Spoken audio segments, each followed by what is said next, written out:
안정 문자가 와서. 뭐라고? 안정 문자가 와서. 근데 꺼져?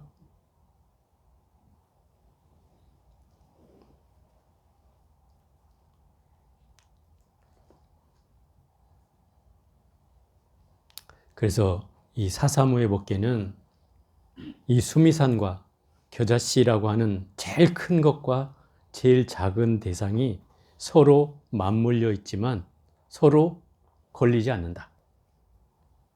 이 도리가 이 부사이품에서 얘기하는 불가사의한 해탈경계라는 거예요. 이 도리를 이해하면 여러분도 불가사의한 해탈경계를 얻는 거예요. 제가 한번 얘기했잖아요. 한강의 물을 한 모금에 마시면 불법의 진리를 알려주리라. 한강의 물을 한 모금에 마실 수 있냐 이 말이죠. 이제 이 경계에 걸리는 사람은 절대 마실 수가 없죠. 그죠? 한강물이 엄청나게 많은데 여러분들은 뭐 한 컵의 물도 어떤 분은 못 먹어가지고 힘들어하는 분도 있는데 한 컵의 물은 고사하고 이 한강의 물을 어떻게 한 모금에 마시냐 이 말이에요. 여기에 걸려 있는 한은 절대 이걸 풀 수가 없죠. 그죠? 이게 현상의 경계예요. 현상의 경계. 수미산이라는 엄청난 산과 그 겨자씨라고 하는 엄청 작은 씨가 어떻게 그 겨자씨 안에 이 수미산이 들어가냐 이 말이죠. 또 이 비유를 이것만 든 게 아니고 사대해라는 그 수미산을 감싸고 있는 동서남북으로 이루어진 모든 바다를 사대해라고 해요. 이 크기도 제일 바닷물 중에서는 제일 큰 걸 비유하는 거죠. 근데 그 사대해가 내 안에 존재하는 털구멍 하나, 한 털어기에 있는 털구멍 하나에 그 사대의 물이 다 들어가고도 남는다 이 말이에요. 이런 도리가 불가사의 해탈경계다 이 말이에요. 이걸 제가 사사무의 법계라는 이름으로 제가 비유를 들어서 설명했어요. 예를 들어서 빛이라는 걸 얘기했죠. 빛. 여기에 빛이 수백 개의 불빛이 쏟아지고 있는데 큰 불빛, 작은 불빛, 중간 불빛, 이런 불빛들이 있어요. 근데 그 불빛들이 서로 자기의 역량을 자랑해서 자기의 역량껏 불을 비추죠. 그죠? 어떤 건 약하게 비추고 어떤 건 강하게 비추고.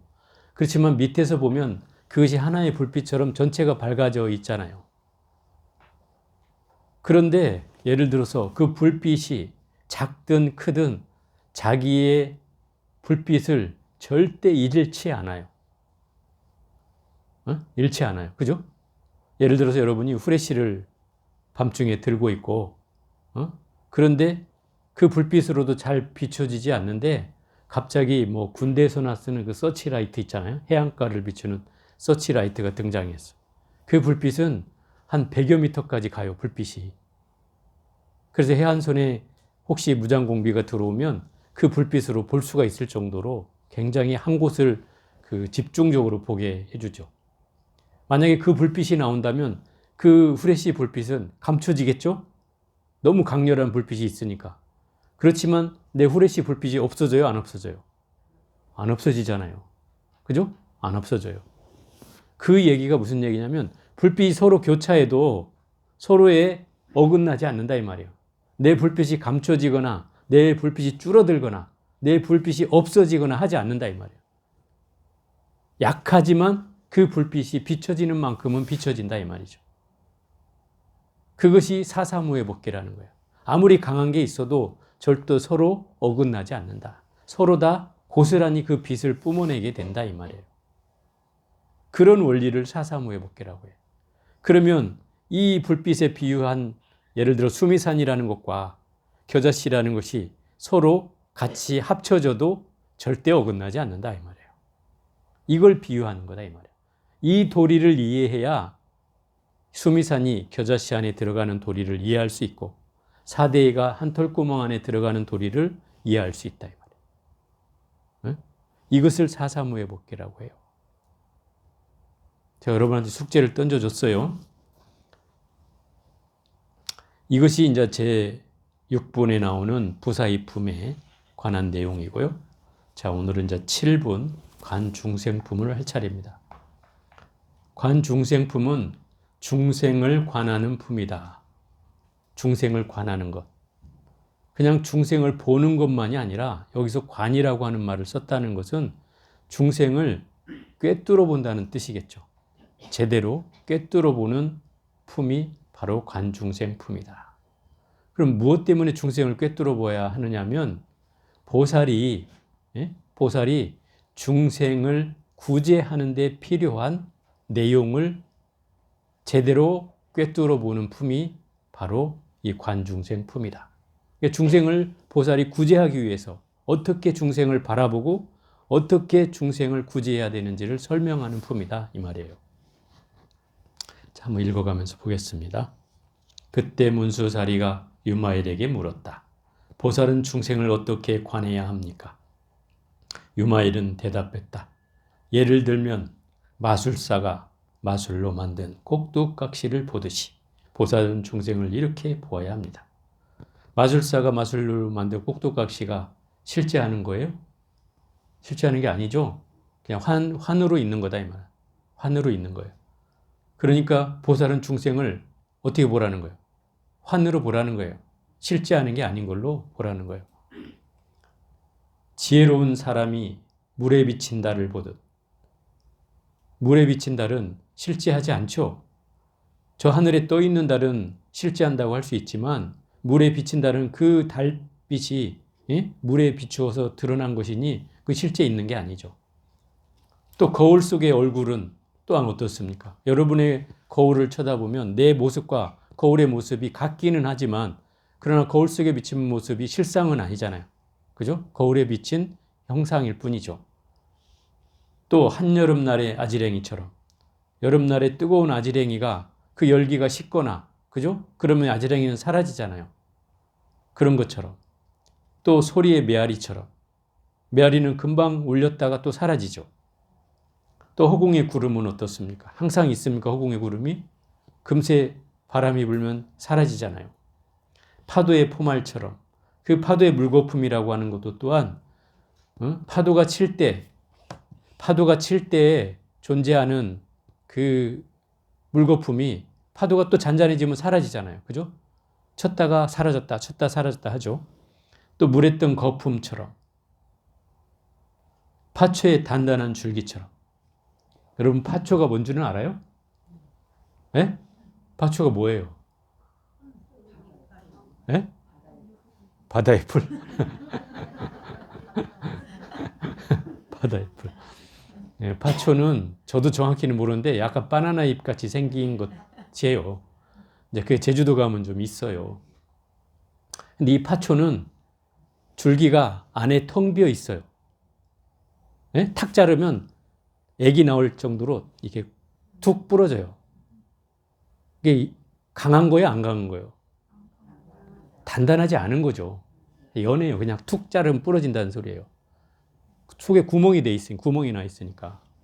그러니까 여기서 말하는 파초의 단단한 줄기라는 건 존재하지 않는 걸 말한다 이 말이에요. 파초는 연한 걸 말하는데 단단하다는 것은 존재하지 않는 것이다 이 말이에요. 또 번갯불이 오래 머무는 것처럼 번갯불은 오래 머물 수 있어요? 잠시 찰나잖아요. 그러니까 오래 머물지 않는 것이잖아요. 그런데 없는 것처럼 여기라는 거죠. 말하자면 뭐를? 중생을 그렇게 없는 것처럼 여겨라 이 말인 거예요. 또 제5대처럼 5대라고 하는 말은 없어요. 실제. 여기서 말하는 5대는 4대에 하나를 덧붙인 거예요. 4대가 뭐예요? 지수와 풍 4대예요. 그럼 5대가 있어요? 없어요? 없죠. 그러니까 그 4대가 있는 것에 5대처럼 하라는 거예요. 5대는 없는 거니까 어떻게 하라는 거예요? 없는 것처럼 여겨라 이 말인 거죠. 이 다음에 나오는 구절이 다 그래요. 예를 들어 유금처럼 이랬어요. 유금이 뭐예요? 오음이라는 건 있어요. 오음은 색수상 행식, 오온이나 오음이라고 해요. 그것 말고 또 하나의 유금이 필요한 거죠. 그 유금은 없잖아요, 실제로는. 그러니까 없는 것처럼 여겨라 이 말인 거고. 제7정처럼은 우리가 안이비설신의를, 그죠? 안이비설신의는 무엇을 만나요? 색성향 미촉법을 만나죠. 그죠? 그래서 생겨난 인식을 안식, 눈으로 보는 인식이 안식, 귀로 듣고 일어난 인식이 이식, 혀로 맛을 보고 일어난 인식이 설식, 그죠? 코로 냄새 맡고 일어나는 인식이 비식, 그 다음에 몸으로 닿고 일어나는 인식이 신식, 생각으로 닿고 일어나는 인식이 의식. 이 6가지 의식을 육식이라고 해요. 이것을 다른 말로는 육정이라고도 해요. 여기서 칠정이란 말은 이 인식에 하나를 덧붙인 거예요. 그럼 결국 이 칠정도 존재하는 게 아닌 거다 이 말이에요. 자, 제13입처럼 13임이라고 하는 말은 보통 우리가 말하는 12처 있잖아요. 12처. 그거를 12입처라고도 하고 12입이라고도 하고 12처 이렇게 얘기도 해요. 그 12처라는 것은 안이비설신의 눈, 귀, 코, 혀, 몸, 생각에다가 색성향, 미촉법 12개가 만나면 그것이 12처예요. 그게 12입이다 이 말이에요. 12가지 경계로 들어가는 거예요. 그것 말고 13번째가 있느냐 이 말이에요. 13번째 존재하지 않는 거죠. 또 19개처럼 19개라는 것은 이것도 실제하지 않는 거예요. 18개는 있어도 19개는 없어요. 그럼 18개가 뭐예요? 안이비설신의에다가 그 육군에다가 색성향 미촉법 육경이 만났어요. 그 눈이 색을 만나서 일으킨 인식을 안식이라고 한댔죠. 귀가 소리를 만나서 일어난 인식을 이식, 코가 냄새를 맡고 일어난 인식을 비식, 혀가 맛을 보고 일어난 인식을 설식, 또 몸이 대상을 만나서 일으킨 감촉을 신식, 생각이 대상을 만나서 일으킨 인식을 의식, 이렇게 해서 육군, 육경에다가 육식이 합쳐지면 이게 18개다 이 말이에요. 불교의 세계는 바로 눈으로 보고 인식한 세계가 세계다 이 말이에요. 불교에도 이걸 18개라고 해요. 그럼 19개는 존재하는 거예요? 존재하지 않는 거예요? 존재하지 않는 거죠. 그러면 중생을 존재하지 않는 것처럼 여겨야 한다 이 말이에요. 이와 같이 중생을 보아야 합니다. 무색계의 색과 같이. 무색계는 정신으로 이루어진 세계예요. 마음으로만 이루어진 세계예요. 무색계는. 네? 색계는 물질로 이루어진 세계고 무색계는 그 물질이 없는 세계예요. 물질이 없는 세계는 뭐만 있어요? 정신만이 있어요. 그러니까 마음으로만 일으키면 다 돼요. 마음으로만 일으키면 다 돼. 생각만 하면 다 되는 곳이에요. 내가 어디 가고 싶다 하면 생각으로 이미 가 있어. 네? 먹고 싶다 그러면 이미 먹고 있어. 생각으로 하는 거기 때문에 뭐 물질의 경계가 다 파괴되는 거예요. 내가 이미 생각하면 여기 와 있어. 보고 싶은 사람 떠올리면 벌써 와 있어. 내가 이미 떠올리고 있다 이 말이에요. 그런 경계가 무색계예요. 그러니까 무색계는 물질이 필요 있어요, 없어요? 없죠. 그러니까 여기서 물질 무색계의 색이라는 건 없는 거예요. 또 아나함의 아니구나. 불에 탄 곡식의 싹과 같이. 불에 탔는데 곡식에 싹이 있어요, 없어요? 없죠. 불에 탄 곡식에 싹이 있을 수가 없죠. 또 수다원의 신경과 같이. 수다원은 그 금강경에 4가지 성인이 되는 단계가 있어요. 기억이 안 나실지 모르겠지만 수다원가가 있고 그 다음에 사다함과가 있고 아나함과가 있고 아라함과가 있어요. 이거를 이제 4가지 수행 결과라고 표현하는데 이 수다원과가 그 첫 번째이고 이것을 임육과라 그래. 임육과라는 것은 흐름에 들었다 이런 뜻이에요. 무슨 흐름에? 성자의 반열에 오르는 흐름에 들은 사람이다. 처음으로 이제 수행의 마음을 일으켜서 성자가 되려고 그 반열에 올랐다 이 말이에요. 그게 수다원가예요. 근데 이 수다원가는 내 몸이라는 집착을 떠나는 단계예요. 내 몸에 대한 집착을 떠나는 단계예요. 그게 수다원가예요. 이 신견이라는 말이 바로 그 몸에 대한 집착을 말해요. 그럼 이미 수다원가는 몸의 집착을 떠났다고 했는데 신견은 몸의 집착을 하고 있는 거죠. 이건 아니라는 뜻이죠. 또 아나함이라는 과는 이 4가지 단계에서 3번째 단계로 아나함은 불안과라고 해요. 불안과. 불안과는 다시는 돌아오지 않는 과일을 얻는 과다 이 말이에요. 뭘 돌아오지 않아요? 이 세상에 다시 태어나지 않는다 이 말이에요. 불안과라는 것은. 다시 여기 안 태어나도 돼. 그 3번째 단계만 얻으면 여기에 태어나지 않아도 되는 과에서 불안과라고 한다. 그러면 여기서 입태라는 말은 뭐예요? 어머니 몸에 들어가서 태어난다는 뜻이잖아요. 그럼 이게 없는 말이죠. 이미 아나함과는 불안까이니 다시 태어나지 않는데 입태를 한다는 것은 이게 없는 걸 말하는 거죠. 또 아라한의 삼독과 같이 아라한은 그 응공이라고 하고 아라한의 뜻이 응공이란 뜻이에요. 공양을 받을 만한 자격이 있다 이런 뜻이고 또 무학이라고도 해요. 더 이상 배울 게 없는 사람이다. 그래서 이 아라한은 특히 삼독을 끊어낸 사람을 아라한이라고 해요. 삼독이 뭐예요? 탐진치, 삼독을 끊어낸 사람이 아라한인데 여기서는 삼독이라고 얘기했잖아요. 그러면 아라한은 삼독이 없는 사람인데 없는 걸 말하는 거죠. 또 무생법인을 얻은 보살은 무생법인은 불생불멸의 이치를 터득한 사람이에요. 이미 공성을 체득한 사람이란 뜻이에요. 그럼 이런 사람에게 뭐 탐욕이 있겠어요? 진해가 있겠어요? 그죠? 성냄이 있겠어요? 또 계율을 범하겠어요? 다 없는 거다 이 말이에요. 이런 무생법인을 얻은 보살의 탐욕과 성냄과 계율을 범함과 같이는 이것도 또한 없는 것이다 이 말이에요. 또 부처님의 번뇌습기와 같이 부처님이 번뇌습기가 있겠어요? 없잖아요. 없는 거다 말이에요. 장님이 색을 볼 수 있어요? 없죠. 또 멸진정에 든 사람의 출입하는 호흡과 같이 이랬어요.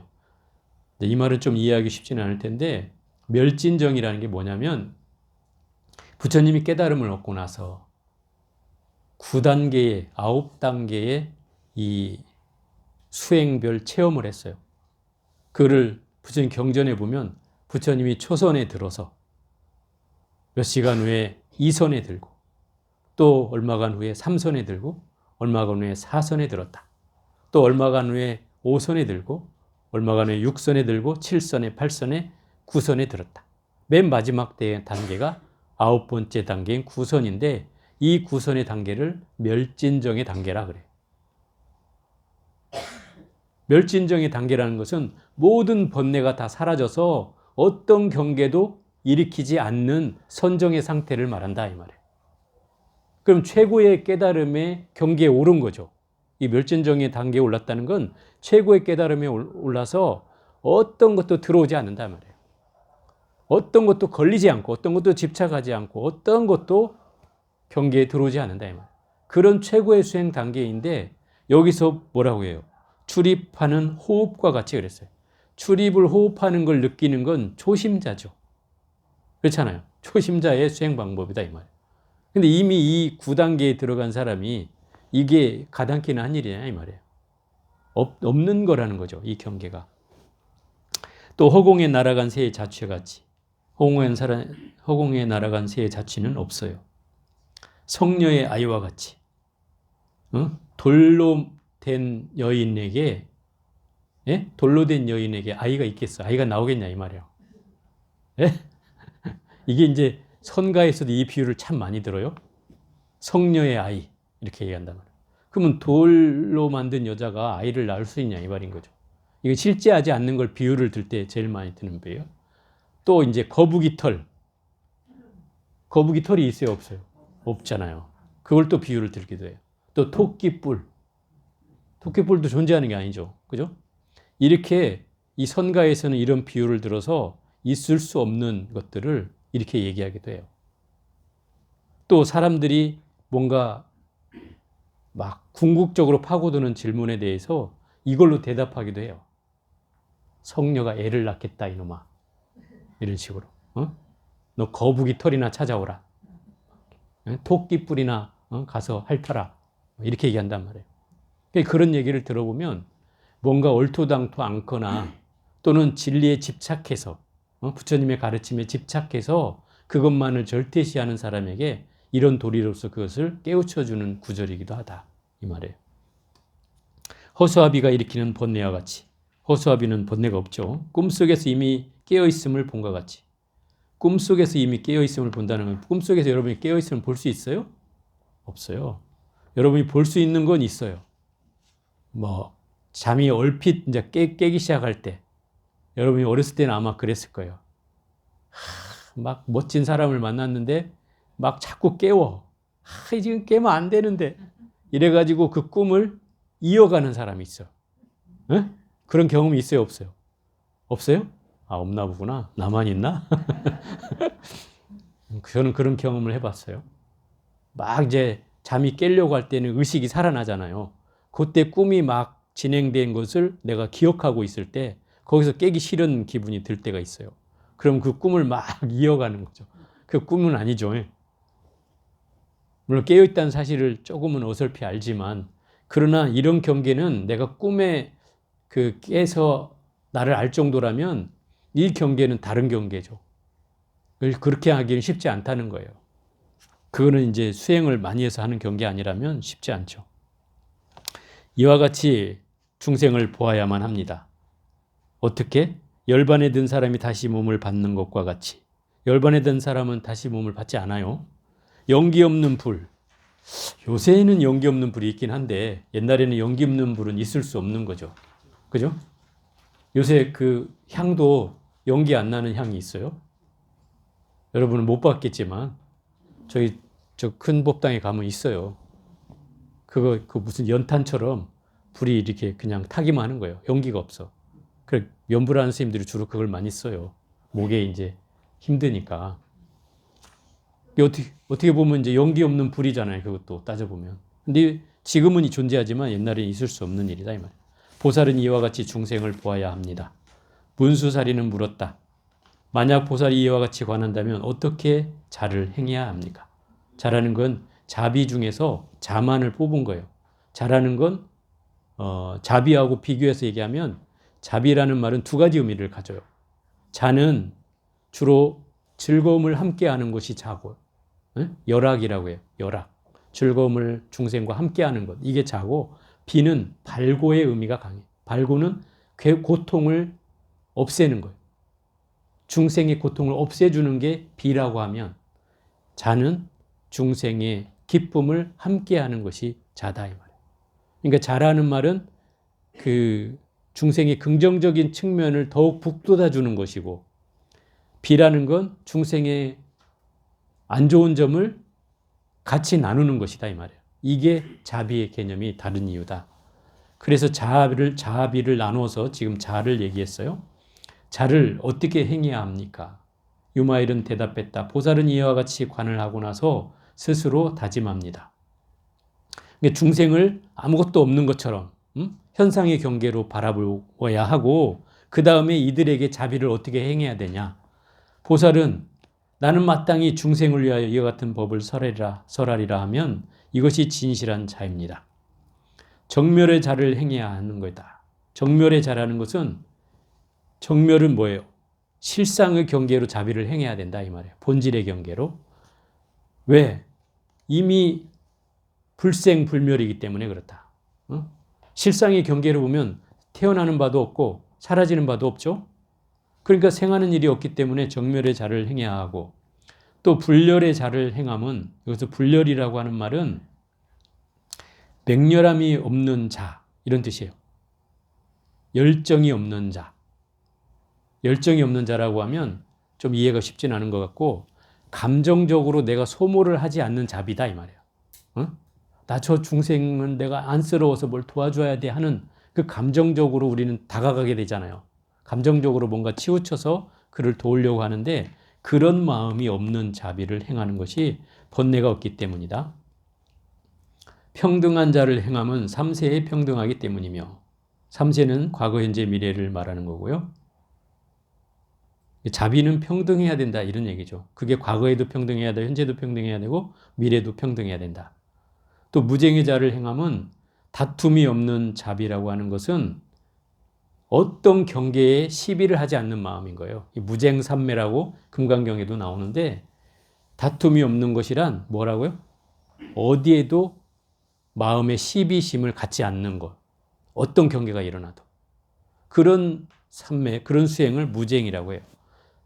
그것은 어떤 것도 일으키지 않기 때문인 거죠. 그죠? 어떤 경계도 일으키지 않기 때문에 그 무쟁의 자를 행한다고 얘기하는 것이고, 불의의 자를 행함은, 둘이 없는 자를 행함은 안가받기 합하지 않기 때문입니다.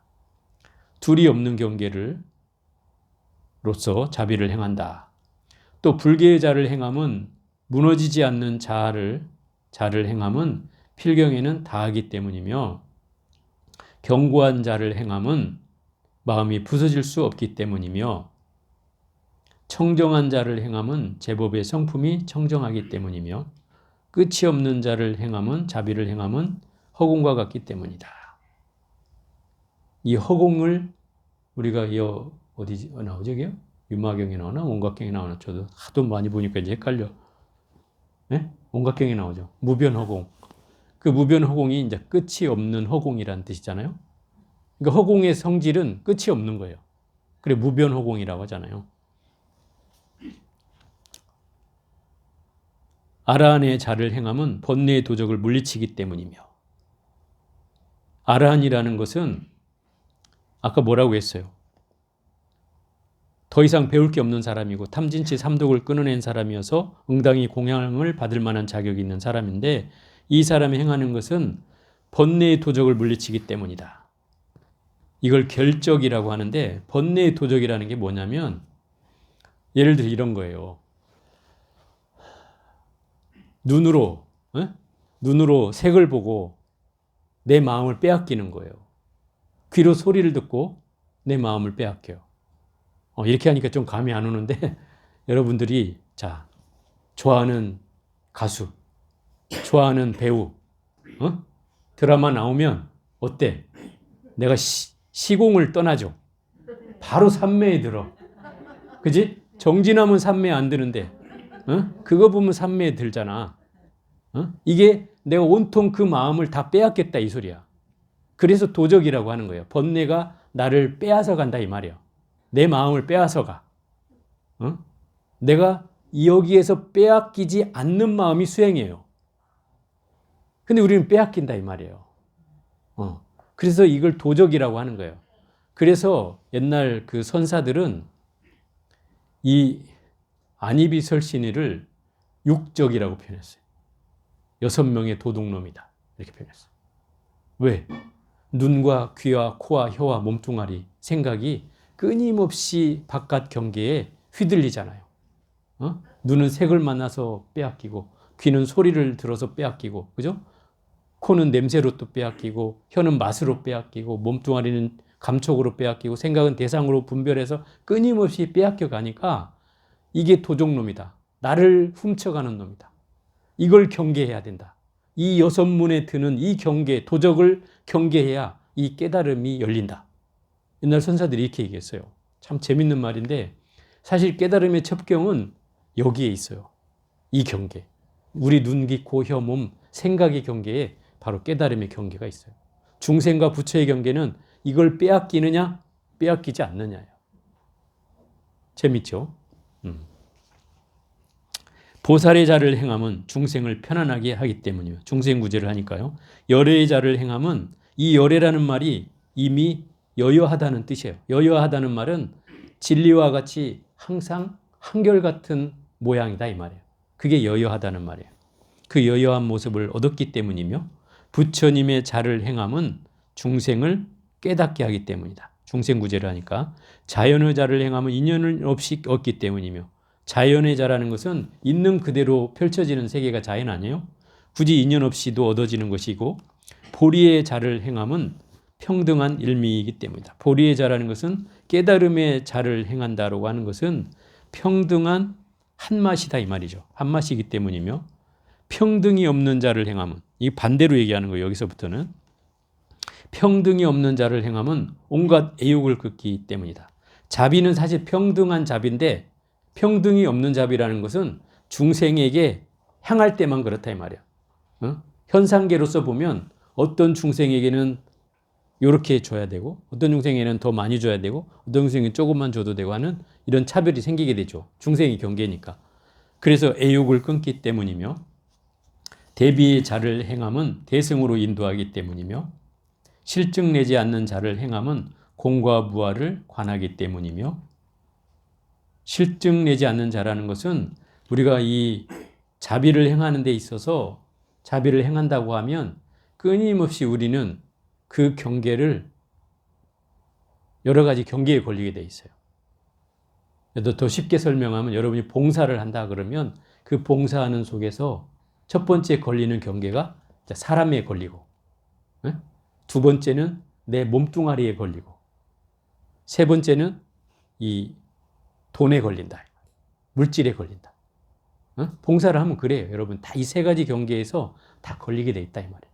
사람이 걸린다는 건 내가 봉사를 뭐 하려고 하면 내가 혼자 하기 힘드니까 어느 또 단체에 가입을 해야 되잖아. 그러면 그 단체의 일원이 되니 그 단체 구성원들 사이에서 사이가 인간관계가 쉽지 않단 말이에요. 그러면 내 마음에 거슬리고 이런 불편한 사람이 생기면 또 그것 때문에 불편해져서 봉사가 하기 쉽지 않다 이 말이에요. 이게 첫 번째 경계고, 두 번째는 그걸 물리치고라도 했는데 나중에 보니까 이제 몸이 힘들어져. 점점 나이도 먹고, 옛날에는 힘든 일을 막 하룻밤 자고 나면 걷더니 몸이 괜찮았는데 이제는 한 3일, 4일 지나도 몸이 회복이 안 돼. 예? 또 어떤 경우는 이제 일주일이 걸려. 막 이렇게 되니까 한번 갔다 오고 나면 몸이 천근만근이고 자꾸 몸이 이제 힘도 빠지고 하니까 아이고 이제 나도 이제 늙었나 봐. 이제 그만해야 될까 봐 하는 이런 경계를 일으키잖아요. 또 그것까지 이겨냈는데 또 어느 순간 걸리는 경계가 도와줘도 집안에 예를 들어서 내가 그렇게 도와줬으면은 집안이 더 좋아져야 될 건데 갑자기 남편이 뭐 부도가 나거나 사업이 실패하거나 난 다니던 직장을 남편이 그만두어서 더 이상 내가 도와줄 여력이 없어서 현실적으로 그랬을 때 또 얻는 경계가 있다 말이에요. 아, 내가 이렇게 도와줬는데도 집안에 좋은 일이 안 생겼다면 또 우리는 그걸 한탄하잖아요. 이게 대체 내가 이렇게 해도 뭐가 나아지는 게 없어? 내가 이거 해도 필요가 없나 봐? 또 이런 경계에 또 물러서게 되겠죠. 그죠? 그러면 결국 우리가 남한테 도움을 준다는 것은 시종일관, 한결같이 포기하지 않고 끝까지 중생을 굽어 살펴야 되잖아요. 그잖아. 중생이 다하는 날까지. 그게 보살의 사명 아니에요. 근데 우리는 보살이 아니어서 그런지 모르지만 우리 이런 경계에 쉽게 걸리게 된다 이 말이에요. 그래서 실증 내지 않는 자비라는 건 바로 그런 자비를 말한다. 보살이 내는 자비죠.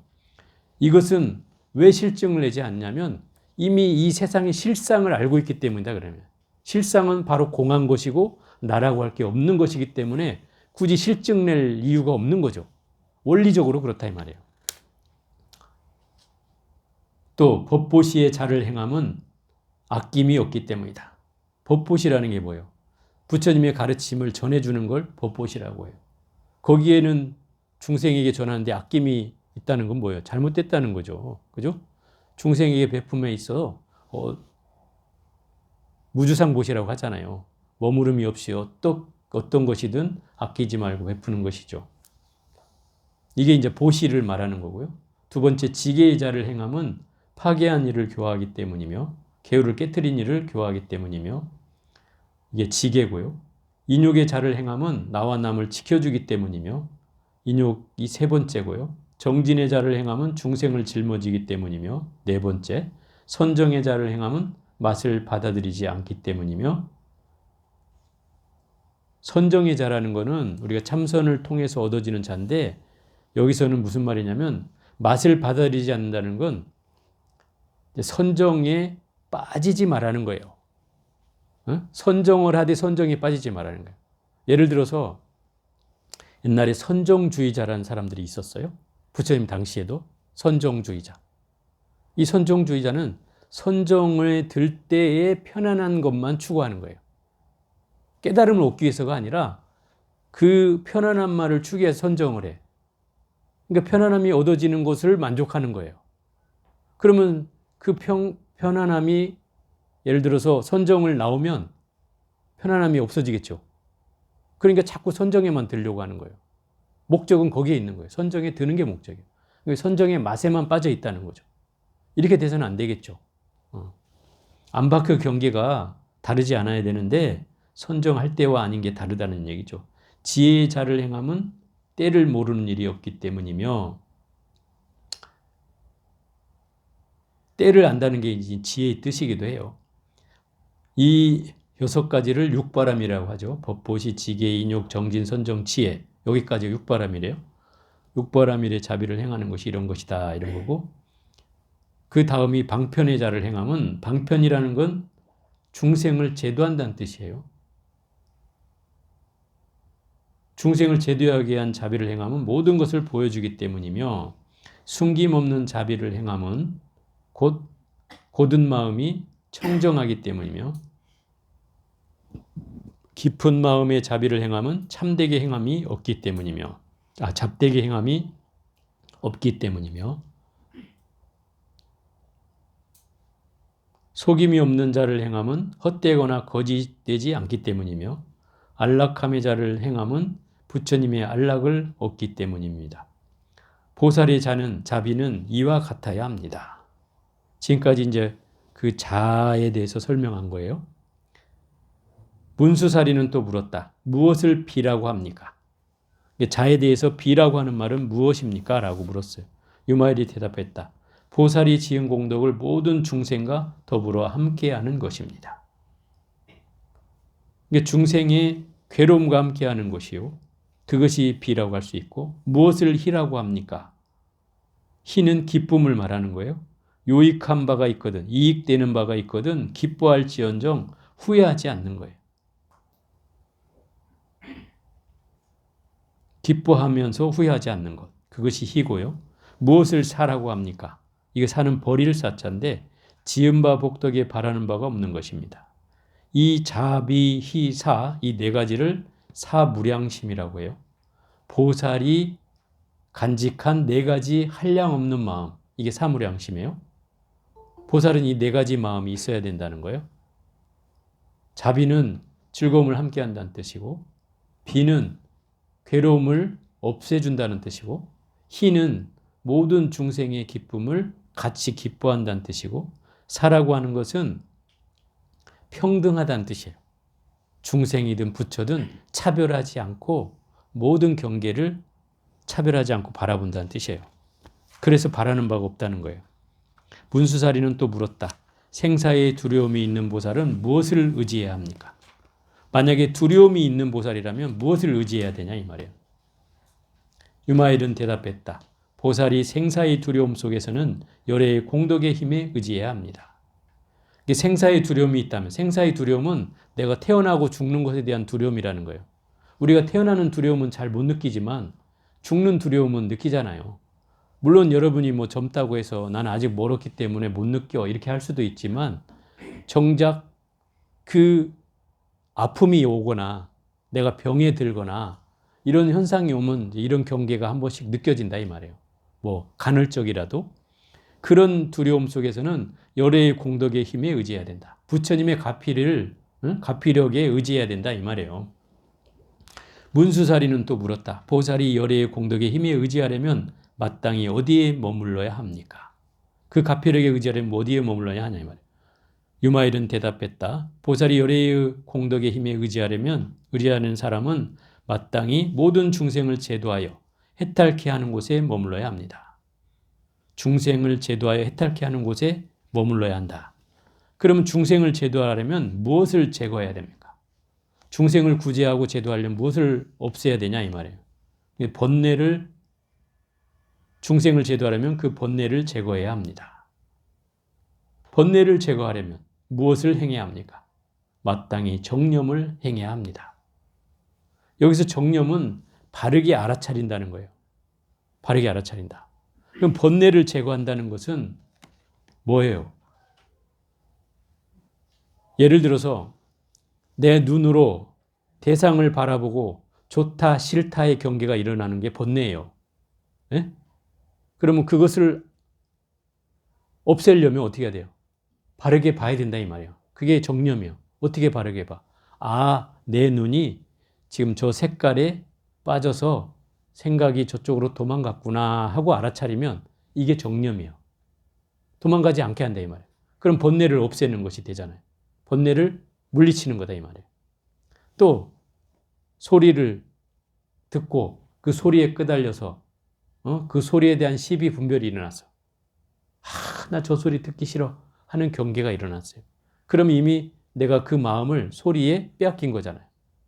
이게 번뇌다 이 말이에요. 이 번뇌를 없애는 방법은 바로 그것을 알아차리는 일. 내가 이 소리에 또 시비 분별을 했구나 하고 알아차리면 그 번뇌로부터 내가 벗어나게 된다 이 말이에요. 그걸 지금 설명하고 있는 거예요. 그럼 무엇이 정념을 행하는 것입니까? 마땅히 불생불멸을 행하는 것입니다. 그럼 알아차린다는 건 바르게 알아차리는 것이 결국 뭐예요? 실상을 보는 일이다 이 말이에요. 실상을 본다는 건 결국 생하는 것도 아니고 멸하는 것도 아닌 거예요. 실상이 도리는 그거잖아요. 그죠? 불생불멸이에요. 공하기 때문에. 어떠한 법이 불생이며 어떠한 법이 불멸입니까? 불선이 불생이요. 선법이 불멸입니다. 그랬어요. 재밌는 말인데 여기서 선법이라는 건 어떤 걸 말하냐면 십선법을 얘기해요. 십선법. 십선법은 10가지의 착한 법이라는 뜻이에요. 그 얘기는 무슨 얘기냐면 우리가 맨날 업을 얘기할 때 살생하지 않는 것, 그죠? 개 받을 때 하는 게 이거잖아요. 살생하지 않는 것, 도둑질하지 않는 것, 사음하지 않는 것, 또 거짓말하지 않고 꾸며 말하지 않고 이간질하지 않고 험한 말하지 않고 탐내지 않고 성내지 않고 어리석지 않은 것. 이걸 십선업이라고 그래요. 그죠? 이것을 선법이라고 하는 거예요. 반대로 불선은 선하지 않은 법은 뭐겠어요? 살생하고 도둑질하고 사음하고 거짓말하고 꾸며 말하고 이간질하고 험한 말하고 탐내고 성내고 어리석은 것. 이것이 바로 불선법이에요. 그럼 이 불선법, 탐내고 성내고 어리석은 살생하고 하는 이 법이 생하는 바가 없다. 불생이다 이 말이에요. 이 얘기는 무슨 얘기냐면 말이 어려운 말이 돼버렸는데 번뇌는 볼이다. 지금 이렇게 얘기하고 있는 거예요. 불선은 불생이다 이 말은 번뇌는 볼이다. 이렇게 하고 있다. 왜 번뇌가 볼이에요? 번뇌 볼이는 둘이 아니기 때문에 그런 거예요. 불선이나 불생도 둘이 아니에요. 경계가. 현상계와 실상의 경계를 지금 둘이 하나라고 얘기하고 있다 이 말이에요. 불선은 지금 얘기한 것도 살생하는 것이 불선이라고 했어요.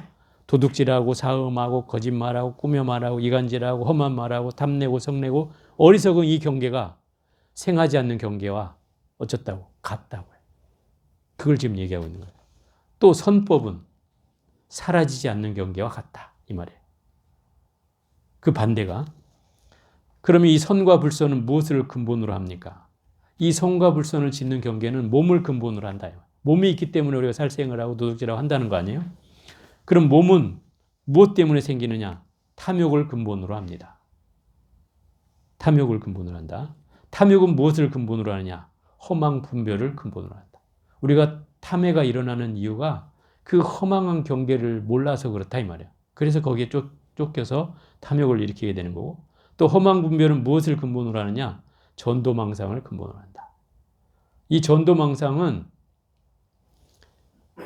제대로 보지 못해서 늘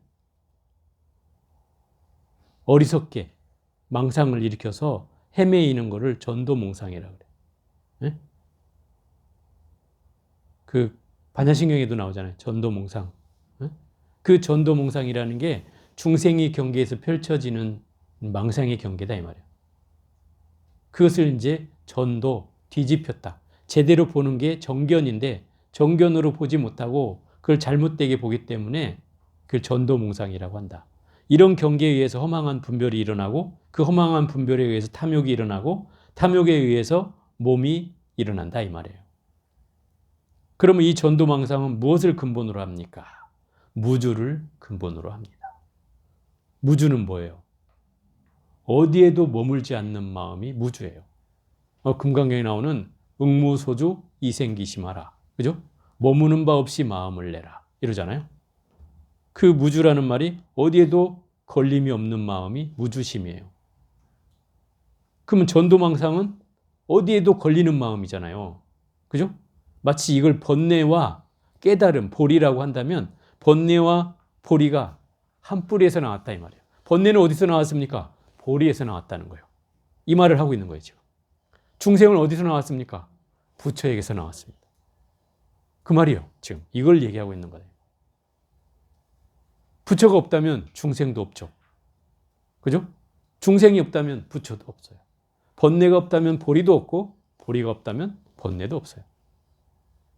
그 경계를 얘기하고 있는 거예요.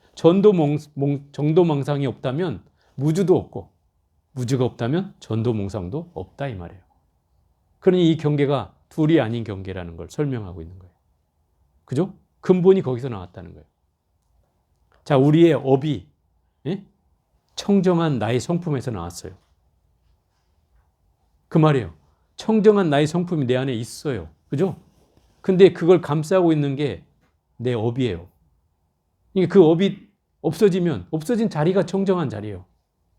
굳이 그게 따로 나눠져 있는 게 아니라 그 자리예요. 같은 자리인데 그 업으로 둘러싸여 있을 때는 우리는 중생이라고 하고 그 업이 싹 사라져서 청정한 자성을 드러내면 그게 부처라고 하는 거예요. 그러니까 무슨 중생과 부처가 따로 있는 게 아니다 이 말이에요. 한 경계에 있으나 가리워져 있는 걸 중생이라 하고 그 가림막이 벗겨진 거를 부처라고 할 뿐이다 이 말이에요. 이 경계를 우리가 알아야 둘이 아닌 경계라는 걸 이해할 수 있다 이 말이에요. 무주는 근본이 없습니다. 왜? 무주라는 게 근본이기 때문에 근본이 없는 거죠. 무주라는 근본으로부터 일체법을 세우는 것입니다. 이 경계가 바로 보살의 경계고 실상의 경계인데 아무것도 걸리지 않는 마음, 아무것도 집착하지 않는 마음, 이게 무주심이란 말이에요. 그거로부터 일체법을 세워라 이 말이에요. 그거로부터 모든 법을 실천하고 모든 법을 보면 어떤 집착이 일어나겠어요? 안 일어나겠죠. 그게 보살의 경계다 이 말이에요. 부처의 경계고 그때 유마엘의 방에는 한 천녀가 하늘에 사는 천녀가 있어서 여러 보살들이 설법하는 것을 듣고는 그녀는 몸을 나타내어 이제 그 설법에 감탄해서 하늘의 꽃을 뿌린다 이 말이에요. 이 천녀가 모든 보살과 대제자들을 위해 뿌렸다. 꽃이 보살들에게 이르자 다 떨어졌지만 대제자들에게 이르러서는 몸에 붙어 떨어지지 않았다. 모든 제자들은 신통력으로 꽃을 떼려 하였으나 떼어낼 수 없었다. 그때 천녀가 사리불에게 물었다. 왜 꽃을 떼어내려고 하십니까? 사리불은 대답했다. 이 꽃은 여법하지 않기에 떼어내려 합니다. 천녀는 말했다. 이 꽃을 여법하지 않다고 하지 마십시오. 왜냐하면 이 꽃은 분별하는 바가 없습니다. 어진이시여 스스로 분별하는 생각을 일으켰을 뿐입니다. 자, 이 경계가 뭐냐면 꽃을 지금 이 훌륭한 법문을 듣고 천녀가 감동을 해서 꽃을 이제 뿌렸는데 보살과 대제자들이 있는 가운데 뿌렸는데 보살들은 몸에 붙지 않고 다 떨어졌는데 이 대제자들이 누구예요? 부처님 10대 제자 등의 어떤 그 제자들을 말하는 거예요. 그 제자들의 몸에는 붙어서 떨어지지 않는 거예요. 그런데 이 제자들이 또 그 붙어 있다고 여법하지 않다고. 여법하지 않다는 건 부처님의 진리답지 않다 이 말인 거예요. 그러면서 그 꽃을 떼내려 했다는 거예요. 근데 꽃이 떨어지지 않았어요. 그래서 이 천녀가 얘기하는 거예요. 왜 그 꽃을 떼려고 하냐? 그러니까 여법하지 않아서 떼려고 한다. 꽃이 언제 여법하고 아니고의 경계가 있느냐? 꽃이 나를 여법하라고 하더냐? 여법하지 않다고 하더냐? 이렇게 얘기하고 있는 거예요, 천녀가. 우리는 이 경계에 걸려 있다는 거죠. 꽃이 스님 몸에 붙어 있으면 안 된다. 이게 고정관념 아니에요? 그죠? 여러분들도 아마 저한테 꽃이 달려있다면 이상하게 여길지도 몰라. 그죠? 더군다나 심지어 꽃을 옆에다 여기다 귀에다 꽂고 있다.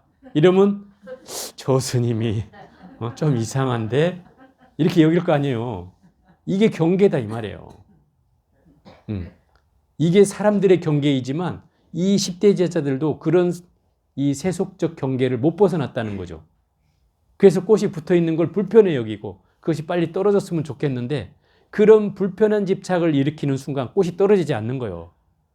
왜? 보살들이 이미 집착을 하지 않았기 때문에 다 떨어졌잖아요. 근데 이 제자들은 아직도 집착이 남아있어서 그 꽃이 떨어지지 않는 거예요. 그래서 이걸 떼려고 했지만 이미 집착의 경계가 있는 한은 떨어지지 않는다 이 말이에요. 그 마음을 내려놔야 이게 떨어진다 이 말인 거죠. 만약에 불법에 출가하여 분별하는 바가 있다면 그것은 여법하지 않은 것입니다. 만약 분별하는 바가 없다면 그것은 여법한 것입니다. 저 보살들을 보시면 꽃이 달라붙지 않는 것은 모든 분별하는 생각이 다 끊어졌기 때문입니다. 그렇죠. 분별한 생각이 없기 때문에 붙지 않는다 이 말이에요. 그러나 제자들은 아직 분별이 남아있어. 그래서 꽃을 떼내려고 하잖아요. 그게 분별이에요. 분별심이요. 예를 들어서 이 분별심을 요즘 말로 하면 어떤 선입견이나 고정관념을 말한다 이 말이에요. 아, 스님은 저래야 돼. 대제자는 저래야 돼. 보살은 저래야 돼. 이런 생각이 우리가 가지고 있는 고정관념이에요. 그죠? 그렇잖아요. 내가 만약에 미친놈처럼 꽃을 꽂고 있으면 아, 스님 꽃 떼세요. 뭐예요 그게. 미친 사람 같아요. 이럴 거 아니에요. 이게 분별심이다 이 말이야. 아, 꽃을 어디다 꼽으면 어떻고 어디에 뭐 가지고 있으면 어떻고 붙어 있으면 어떠냐 이 말이죠. 우리가 이런 경계에 떨어지는 한은 결국 그 집착에서 해낼 수 없기 때문에 그 경계가 결국 그 꽃을 오히려 더 이상하게 만드는 거예요. 그냥 내버려 두면 자연스럽게 없어질 일을 굳이 거기에 우리가 덧붙여서 마음의 경계를 일으키는 그게 분별심인 거죠. 비유하면 마치 어떤 사람이 두려워할 때에 비인이 그 틈을 노리는 것과 같이 제자들은 생사를 두려워하고 있으므로 빛깔과 소리, 냄새, 맛, 감촉도 그 틈을 노리는 것입니다. 참 이 멋진 말인데요. 한번 봅시다. 두려움을 일으킨다는 것은 두려움을 일으킨다는 것은 뭐가 있어서 두려워하는 게 아니에요. 그 두려움의 근원은 내한테서 일으켜지는 거예요. 내 스스로가. 늘 뭔가가 이상한 상황이 벌어지면 또는 혼자 있는 상황이 벌어지면 나는 두려움이라는 게 엄습해 와요. 그냥 이걸 내는 사람은 그래요. 그 두려움이 있는 사람은. 예를 들어 깜깜한 밤중에 혼자 걷고 있으면 괜히 두리번 하게 되고, 그죠? 누가 쫓아오지 않나. 또 내 바지가랑이 스치는 소리인데 뭔가 뒤에 따라오는 것 같아서 자꾸 쳐다보고, 그죠? 이게 뭐예요? 두려움이 있는 거거든요. 근데 이 두려움을 가졌을 때 비인이 틈을 노린다 그랬잖아요. 비인이 뭐예요? 사람이 아닌 거예요. 사람이 아닌 게 뭐예요? 귀신이죠. 여러분이 귀신을 부르는 짓을 한다 이 말이야. 두려움을 내는 것이 귀신을 나를 부르게 한다 이 말이야. 이해가 돼요? 그럼 그럴 때 어떻게 해야 되겠어요? 두려움을 안 가져야 된다는 거죠. 그럼 두려움을 안 가지려면 어떻게 해야 돼요? 정 내 힘으로 안 되면 부처님의 힘이라도 의지하라는 거예요. 그럴 땐 부처님이라도 부르고, 석가모니부를 부르든 관세음보살을 부르든 아미타부를 부르든 이러면서 가면 되죠. 그러면 절대로 이 귀신들이 들어오지 못해요. 내가 부처님 명호를 부르고 가면 절대로 들어오지 못해.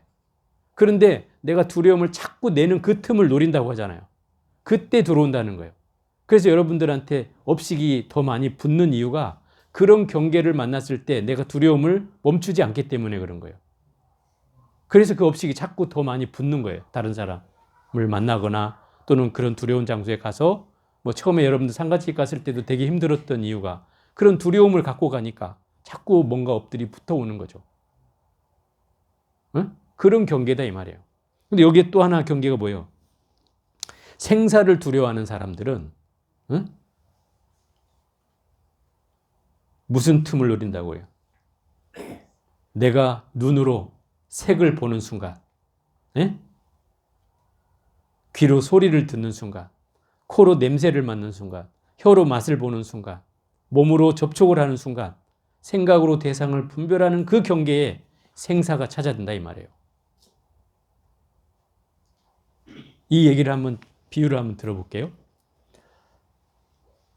옛날에 죽음에 이제 다다른 이제 죽음이 며칠 남았어요.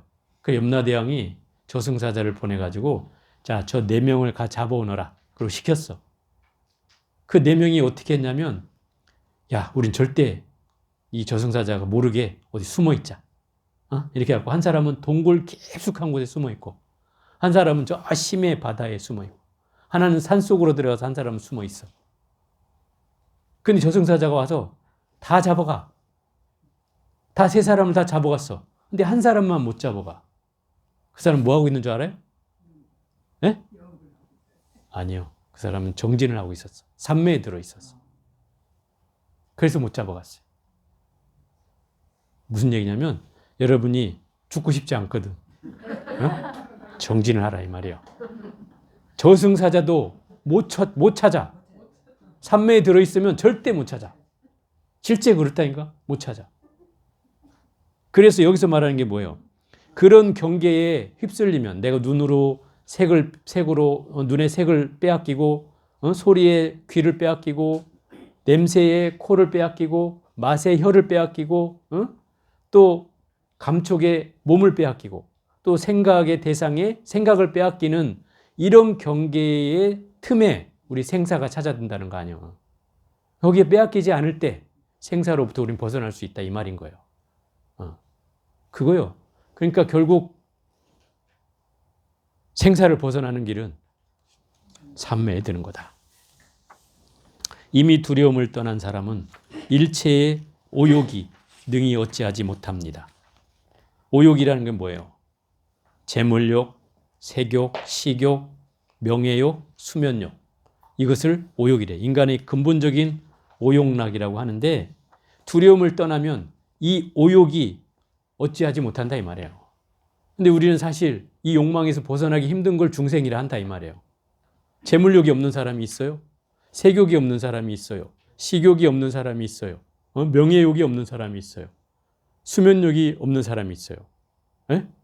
물론 여러분들은 저는 저건 없는 것 같아 이렇게 얘기할 수는 있지만 다른 거에 비해서 적을 뿐이지 없지는 않다 이 말이에요.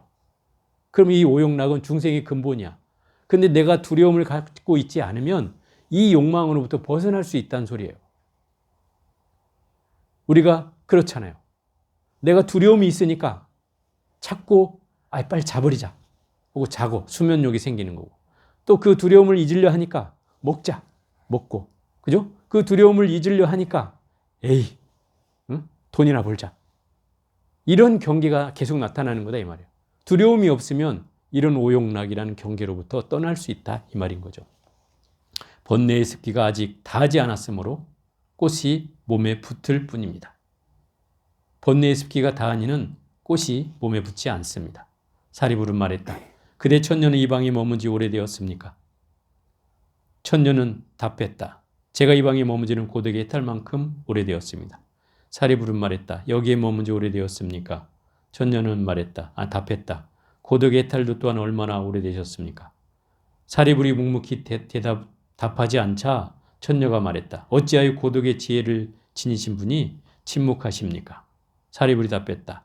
해탈은 말로써 설명할 수 없기 때문에 뭐라 말해야 할지 모르겠습니다. 천녀는 말했다.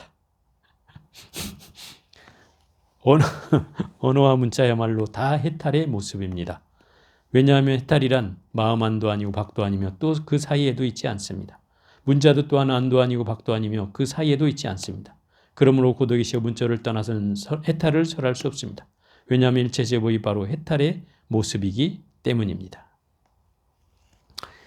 여기에서 이 사리불이 천녀한테 이제 당하고 있는 대목이 나오는 거예요. 해탈은 말로써 설명할 수 없기 때문에 뭐라고 말해야 할지 모르겠습니다. 이랬어요.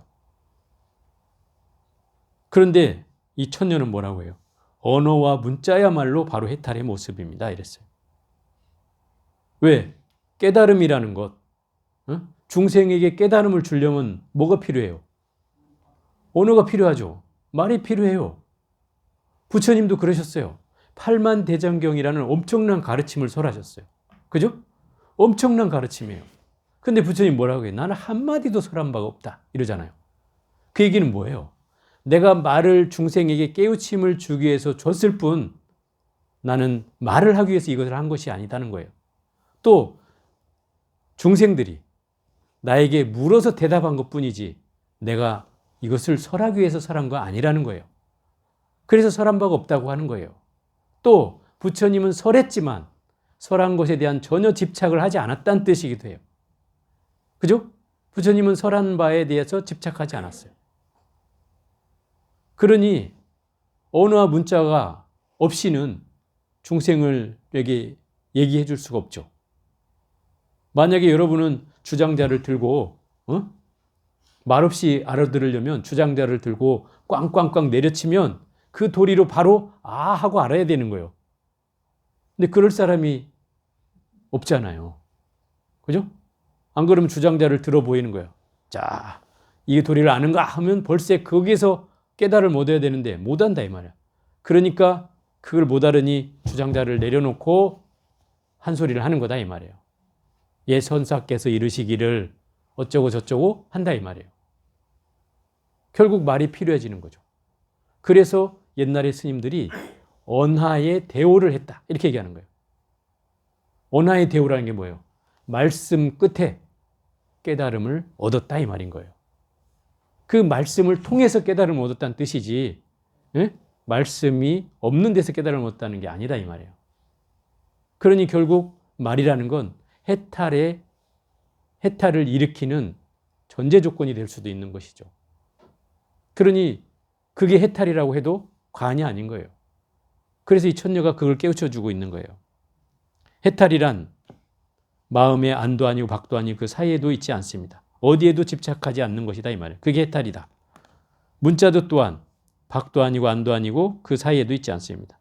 문자도 또한 어디에도 걸리지 않는 걸 문자라고 한다. 그러므로 고덕이시여 문자를 떠나서는 해탈을 설할 수 없겠습니다. 왜냐하면 일체 제법이 바로 해탈의 모습이기 때문입니다. 이 모든 것이 일체 모든 존재가 다 해탈의 모습이라는 거예요. 그럼 뭐예요? 중생이 곧 다 부처라는 거예요. 이 얘기를 하고 있는 거예요. 번뇌가 곧 다 보리라고 하는 거예요. 그죠? 아까 말한 대로 전도망상이 곧 다 무주라고 얘기하듯이 그렇게 얘기하고 있는 거예요. 자, 오늘은 여기까지만 해보겠습니다.